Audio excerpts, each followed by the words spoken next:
Chapter 5, The Angry Man. Without realizing it, Chase and Ava move a bit closer to each other. The action at the suitcase booth is heating up. Madeline's hands are on her hips. She doesn't look happy. The man keeps shouting, "Where is my suitcase?" Madeline finally shouts back, "I don't know what you're talking about. Please leave." But he doesn't leave. Instead, he begins opening suitcases and tossing them aside. "What's he doing?" Ava whispers. Chase can only guess. Maybe he is checking to see if his suitcase is hidden inside a bigger one. The man shouts again, "You don't know who or what you're dealing with." Ava turns to Chase. "Do you think he's looking for our suitcase?" "I hope not," Chase replies. "But should we go check? I mean, if it's really his, shouldn't we give it back?" "No way," Ava says. "We bought this suitcase fair and square." "Actually," Chase points out, "we didn't buy it at all." They watch as the man whips out his cell phone and jabs at it angrily. Then he stuffs it back in his pocket and stomps around the booth some more. Chase has seen enough. With one foot, he pushes the suitcase behind the tree. He might not know who the suitcase really belongs to, but he definitely doesn't want this guy to have it. "Thank you," Ava whispers. "You won't get away with this," the man yells at Madeline. Then he storms away from the booth. As soon as he's gone, Madeline turns around. She looks directly at Chase and Ava and mouths the word, "Run!"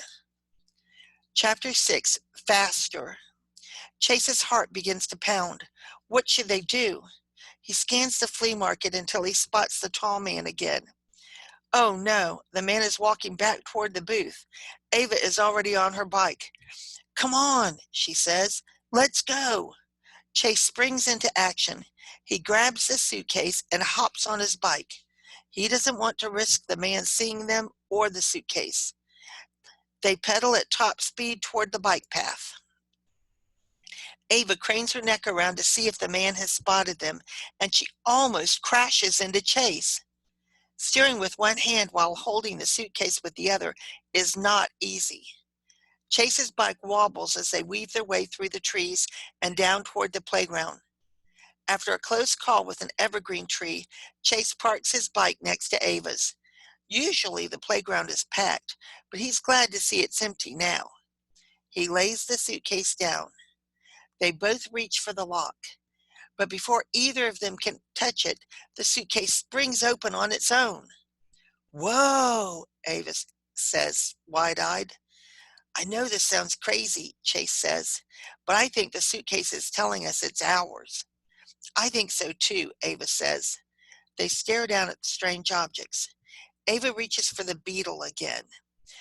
When Chase tries to stop her, his arm hits the side of the suitcase.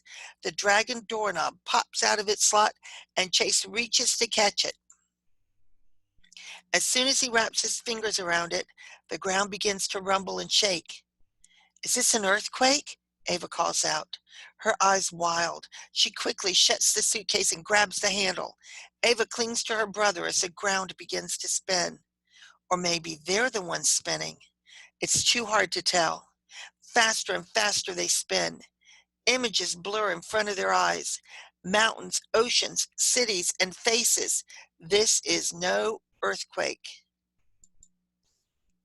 And we will come back and read Chapter 7, Two Bad Nights, in just a little bit. And in this instance, where they're talking about nights, it's not the night where the moon is and the stars. It's a person that wore armor and served the king and fought for the king. So we'll read that in just a little bit. Two Bad Nights.